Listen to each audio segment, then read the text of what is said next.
Okay, here are 3 reasons why you haven't landed the QA role yet.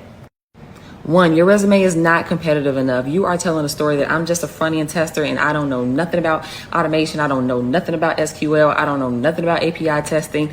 Look, you need to have different types of skill sets. It is too many people in this job market. You need to skill up, it's you, and be more competitive. Next, you're not telling a good career story. When you're in an interview, you are not speaking to what you did, why you did it, or what something is, why you did it, how you use it, and you're not speaking in scenarios to tell them a good story about how you actually understand to do the job and to answer questions. Then you just want to quote terms and tools and stuff like that. No, it's about actually telling the company why you're valuable and how you're actually going to help bring results to their QA team and their testing practices to ensure a bug and defect free quality software.